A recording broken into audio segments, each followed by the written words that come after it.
पिता जैसा पति ना हो। सारा दिन घर में पड़ी रहती हो, एक काम ढंग से नहीं करना चाहती। तुम्हें कितनी बार बोला है, मेरे तैयार होने से पहले नाश्ता टेबल पर रख दिया करो। तुम्हें ये एक ही बात रोज़ रोज़ बतानी पड़ती है। शादी के 27 साल हो गए, पर तुम्हारी बेवकूफ़ी कम नहीं हुई।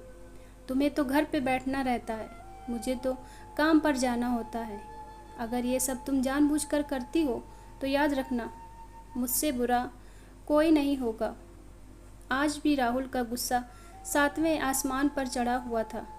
इन कटु शब्दों से अपना गुस्सा उतारते हुए, गीला तौलिया कुर्सी पर फेंकते हुए राहुल गुस्से से शोभा की तरफ देखने लगा। शोभा के लिए राहुल का ये बेवजह का गुस्सा करना कोई नई बात नहीं थी। वह महीने में 3-4 बार शोभा पर बेवजह बरस पड़ता था। अगर शोभा अपनी ज़रूरत के लिए राहुल से कुछ पैसे भी मांगती तो वो भी इतना एहसान जताकर देता जैसे मानो उस पैसे पर शोभा का कोई हक नहीं। धीरे धीरे शोभा ने अपनी सारी ज़रूरतें और ख्वाहिशें उस घर की 4 दीवारों में दफन कर दी थी। सिर्फ नौकरों की तरह काम करना और बेवजह राहुल के गुस्से को खून का घूंट पीकर रह जाना शोभा की आदत बन गई थी। पहले शादी के 4-5 साल शोभा ने इसका विरोध किया, पर कुछ सुधार नहीं हुआ तो अपनी किस्मत समझकर समझौता कर लिया। अपनी छोटी मोटी ज़रूरतें जो राहुल के दिए हुए पैसों से पूरा कर लेती थी। जब राहुल में कोई बदलाव नहीं दिखा, अब राहुल के कुछ भी कहने से शोभा को कोई फ़र्क नहीं पड़ता था। राहुल की हर बात को वो नीचे सर करके सुन लेती थी। शादी के 5 साल तक शोभा ने पूरी कोशिश की थी कि राहुल को बदला जाए, लेकिन फालतू का गुस्सा करना, शोभा को भला बुरा कहना मानो राहुल की आदत बन गई थी। कोई भी वाद विवाद होता, राहुल शोभा को सीधा बोल देता, ज़्यादा तकलीफ़ हो तो चली जाओ अपने माँ के घर। घर में क्यों रहती हो मेरे साथ? इतना सब कुछ होने के बाद भी शोभा राहुल के साथ ही रहती थी, क्योंकि उसे अपनी बेटी की फिक्र थी।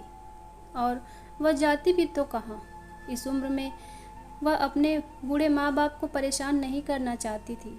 समाज और लोग क्या कहेंगे, यह भी तो उसे सोचना पड़ता था। वह इतनी पढ़ी लिखी भी नहीं थी कि अपना और अपनी बेटी का पालन पोषण कर सके। शोभा को अब अपनी फिक्र नहीं थी, उसे फिक्र थी तो अब अपनी शादी होने लायक बेटी की। शोभा नहीं चाहती थी कि पति पत्नी के झगड़े की वजह से पूजा डिस्टर्ब हो। पूजा की पढ़ाई पूरी हो चुकी थी, अब उसके लिए एक अच्छा शादी का इंतज़ार था। शोभा ने कई रिश्ते देखे, लेकिन उसको अपनी बेटी लायक रिश्ता नहीं दिखता तो इनकार कर देती। 2-3 महीने बाद एक अच्छा रिश्ता आया। रिश्तेदारों और परिवार के लोगों ने भी बहुत तारीफ़ की थी। राहुल एक शाम अपनी बेटी के पास बैठकर बताने लगा, बेटा पूजा बहुत अच्छा लड़का है, पढ़ा लिखा है, बहुत बड़ा घर है, उस घर में तुम्हें कोई तकलीफ़ नहीं होगी। लड़के की बहुत अच्छी नौकरी है। ऐसे रिश्ते बार बार नहीं आते बेटा, बस इस बार मना मत करना। पूजा अपने पिता से ज़्यादा बात नहीं करती थी, शायद डरती थी या नफ़रत करती थी, लेकिन आज वो पूरी हिम्मत इकट्ठा कर बोली, मुझे अभी शादी नहीं करना है पापा, मैं नौकरी करना चाहती हूँ, खुद के पैरों पर खड़ा होना चाहती हूँ, मैं आत्मनिर्भर बनना चाहती हूँ। तो उसमें क्या बड़ी बात है? मैंने बात की है लड़के से, वह तैयार है, वह तुम्हें किसी बात से नहीं रोकेगा। पर पापा, मेरा नौकरी करना ना करना उसके ऊपर क्यों डिपेंड रहेगा पापा? पूजा ने पूछा। मैं कह रहा हूँ ना, वहाँ तुम्हें किसी भी चीज़ की कोई कमी नहीं होगी। ऐसे रिश्ते बार बार नहीं आते, मत ठुकरा बेटा, बहुत खुश रहोगी तुम वहाँ। पापा, क्या मैं उतनी ही खुश रहूँगी जितने इस घर में मम्मी खुश हैं? पूजा ने तंज कसते हुए कहा। आज तुम्हारी जुबान कुछ ज़्यादा नहीं चल रही? राहुल गुस्से से आंखें बड़ी करके बोला। पर पापा, मुझे शादी ही नहीं करनी है। शादी के बाद अगर वो लड़का आपके जैसा निकला तो मैं क्या करूँगी? मुझे आपके जैसा लड़का नहीं चाहिए जो बिना बात के मुझ पर चिल्लाए। मुझे कुछ भी अपने पसंद का लेना हो तो 10 बार सोचना पड़े कि कहीं वह नाराज़ ना हो जाए। मेरी तबीयत कैसी भी हो उसे फ़र्क ना पड़े। रोटी थोड़ी मोटी हो जाए तो वह घर सर पर उठा ले। उसकी चेक बुक ना मिले तो मुझे गवार बोले। उसका दोस्त भी मेरे सिर मढ़ दे। हर छोटी मोटी बात में मायके जाने के लिए कहे। मैं इस घर के लिए पराई हूँ। मेरा जीवन साथी भी आपके जैसे बात बात में मायके जाने को कहे तो बताइए मेरा अपना घर कौन सा है जिसे मैं अपना कह सकूं। राहुल का गुस्सा 7वें आसमान पर था, पर उसके मुंह से एक भी शब्द न फूटे। बस वह पूजा की बात सुन रहा था। पूजा उतना ही बोलकर चुप नहीं हुई। आज पहली बार वह अपने पापा के सामने इतना कुछ कहने की हिम्मत जुटा पाई थी। पापा, आपने हमेशा मम्मी के साथ गलत व्यवहार किया है। आप हमेशा अपने ऑफिस का गुस्सा माँ पर उतारते हैं। कभी इस बात की परवाह नहीं करते कि उन्हें कैसा लगता होगा। आपकी बातें सुन सुनकर माँ ने अपना स्वाभिमान खो दिया है।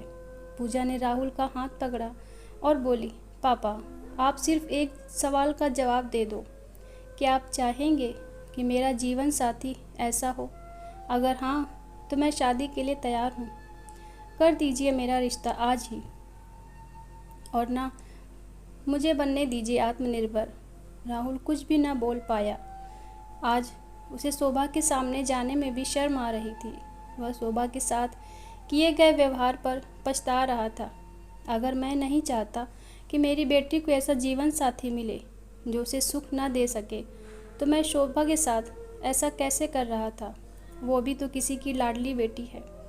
राहुल चलते भी यह सोच रहा था और उसकी आंखों में आंसू बह रहे थे। शोभा को कुछ दिनों में अपने पति के अंदर काफ़ी बदलाव दिखे। शोभा सोच रही थी, जो हिम्मत आज पूजा ने दिखाई वह मैंने दिखाई होती तो आज परिस्थिति कुछ और होती। अब पूजा पढ़ लिख कर अच्छी नौकरी कर रही है। 3 साल बाद उसके लिए अच्छा रिश्ता आया था। आज उसकी विदाई है। उसकी विदाई पर पापा हमेशा खुश रहेगी, क्योंकि तेरा पति तेरे पापा जैसा नहीं है। हो सके तो मुझे माफ़ कर देना। पूजा और शोभा को राहुल की यह बात सुनकर दोनों की आंखों में आंसू बहने लगे। दोस्तों, कैसी लगी आपको ये वीडियो? कमेंट बॉक्स में ज़रूर बताइए। मेरे चैनल को लाइक, शेयर और सब्सक्राइब कीजिए। वीडियो देखने के लिए आपका बहुत बहुत धन्यवाद।